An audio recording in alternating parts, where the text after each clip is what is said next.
পৃথিৱীৰ অন্যতম শ্ৰেষ্ঠ গণতন্ত্ৰ ভাৰতবৰ্ষ। এই ভাৰতবৰ্ষৰ গণতান্ত্ৰিক অধিকাৰ সাব্যস্ত কৰিবলৈ মই আহিলোঁ, আজি ভোটদান কৰিছোঁ।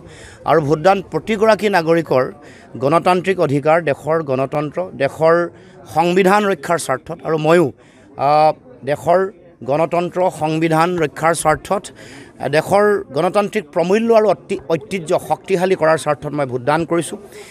আমি সকলোৱে জানো যে দেশৰ গণতান্ত্ৰিক সংকট আছে, দেশৰ সাংবিধানিক সংকটৰ কথা বিভিন্ন সময়ত কৈ অহা হৈছে। তাৰ লগে লগে দেশৰ যিবোৰ স্বতন্ত্ৰ গণতান্ত্ৰিক অনুষ্ঠান, যি অনুষ্ঠানসমূহে দেশৰ গণতান্ত্ৰিক ভেটি সদায় সুদৃঢ় কৰি আহিছে, ঐতিহ্য পৰম্পৰাক সদায় এটা শক্তিশালী আধাৰ দি আহিছে, সেইবোৰৰ প্ৰতি আক্ৰমণ প্ৰত্যাক্ৰমণ হৈ থকা আমি বিভিন্ন সময়ত শুনিছোঁ।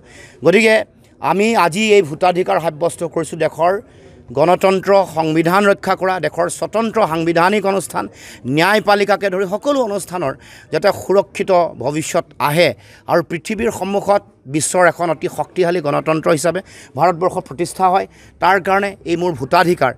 অসমৰ জাতীয় স্বাৰ্থত মই আগৰে পৰা সংগ্ৰাম কৰি আহিছোঁ। এতিয়াও জাতিৰ প্ৰতি অহা যি প্ৰচণ্ড ভাবুকি, ভাষা, কৃষ্টি, সংস্কৃতি, ৰাজনৈতিক ভৱিষ্যত, আমাৰ মাটি ভেটি, আমাৰ মানুহৰ উঠি অহা নতুন প্ৰজন্মৰ ভৱিষ্যত, আমাৰ অসমৰ হালোৱা সজোৱা কৃষক, শ্ৰমিক, কৰ্মচাৰী, বিভিন্ন পৰ্যায়ৰ চাহ বনোৱা সকলো জাতি, জনগোষ্ঠী, ভাষা ভাষী, ধৰ্মাৱলম্বী লোকৰ তেওঁলোকৰ সুৰক্ষিত ভৱিষ্যতৰ স্বাৰ্থত এই ভোটদান। মই ভাবোঁ যে এই সময়ত অসমৰ জাতীয় সংকট আছে, জাতীয় সংকট নিৰসন বা সমাধান কৰিবৰ কাৰণে যিটো জাতীয় দায়িত্ব, সেই দায়িত্ব পালন কৰিবৰ কাৰণে সেইকাৰণে এই যিখন যুঁজ, ৰাজনৈতিক যিখন সংগ্ৰাম, এইখনক জাতিৰ অন্যায়ৰ বিৰুদ্ধে ন্যায় প্ৰতিষ্ঠাৰ সংগ্ৰাম বুলি অভিহিত ইতিমধ্যে কৰিছোঁ। আৰু সেইকাৰণে সকলোকে আহ্বান জনাইছোঁ যে আমাৰ অসমৰ মানুহৰ যিবোৰ জাতীয় মৌলিক যিবোৰ প্ৰশ্ন আছে, সেইবোৰ প্ৰশ্নৰ সমাধান বিচাৰি, ৰাজনৈতিক প্ৰশ্ন, সম্পদৰ ওপৰত অধিকাৰৰ প্ৰশ্ন, ভাষা, কৃষ্টি, সংস্কৃতিৰ সুৰক্ষাৰ কথা, মাটি ভেটি ৰক্ষাৰ কথা, এই সকলো লগত ৰাজনৈতিক এই যি বিষয় বা ৰাজনৈতিক সংগ্ৰামখনৰ এটা অতি গুৰুত্বপূৰ্ণ সম্পৰ্কৰ ভূমিকা আছে।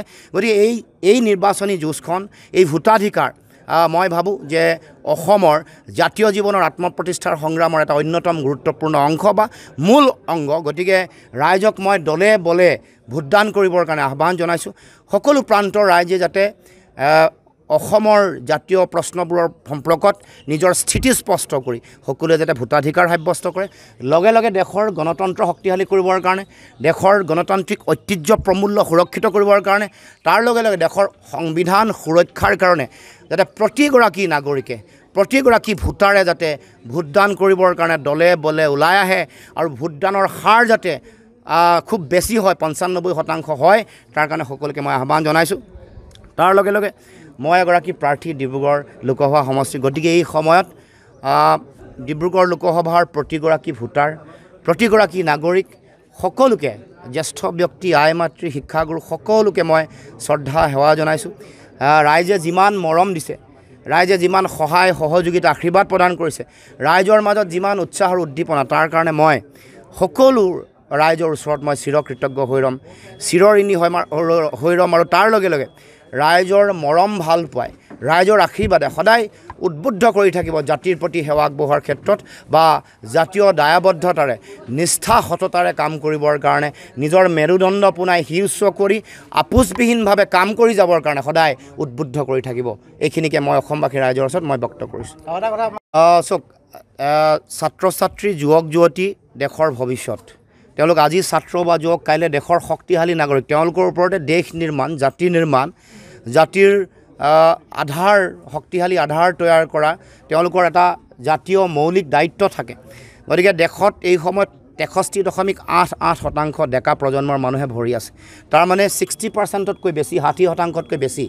গতিকে এইসকলৰ ওপৰত ভাৰতবৰ্ষ, অসমৰ ভৱিষ্যত নিৰ্ভৰ কৰে। গতিকে মই আহ্বান জনাইছোঁ যে দেশৰ গণতন্ত্ৰ শক্তিশালী কৰিবৰ কাৰণে আমাৰ যিসকল প্ৰতিনিধি আছে তেওঁলোকে অতি শক্তিশালীভাৱে অংশগ্ৰহণ কৰক, তেওঁলোকে ওলাই আহক, তেওঁলোকৰ যিটো জাতীয় দায়িত্ব বা তেওঁলোকৰ সাংবিধানিক যিটো দায়িত্ব গণতান্ত্ৰিক দায়িত্ব সেই দায়িত্বসমূহ যাতে পালন কৰি মানুহক সজাগ সচেতন কৰি সঠিক শুদ্ধ আৰু যুক্তিপূৰ্ণ সিদ্ধান্ত যাতে যুৱ প্ৰজন্মই গ্ৰহণ কৰে তাৰ কাৰণে সকলোকে আহ্বান জনাইছোঁ আৰু আমিও আশা ৰাখিছোঁ যুৱ প্ৰজন্মৰ 63.88% তাৰমানে প্ৰায় 64% যুৱ প্ৰজন্মই তেওঁলোকে 100% তেওঁলোকৰ ভোটদান হ'ব তেওঁলোকে বেলেগক অভিভাৱকত্ব দিব তেওঁলোকক গাইড কৰিব পলিটিকেলি কনচিয়াছ কৰিবৰ কাৰণে ৰাজনৈতিকভাৱে তেওঁলোকক শিক্ষিত বা ৰাজনৈতিকভাৱে সকলোকে তেওঁলোকে প্ৰেৰণা দিবৰ কাৰণে সকলোৱে প্ৰয়াস কৰিব আৰু তেওঁলোকে এটা বিশেষ ভূমিকা লৈ ওলাই আহি এই নিৰ্বাচনত ভোটদানো কৰিব বেলেগক ভোটো দিয়াব যাতে 95%তকৈ বেছি ভোটদান ডিব্ৰুগড় লোকসভাত হয়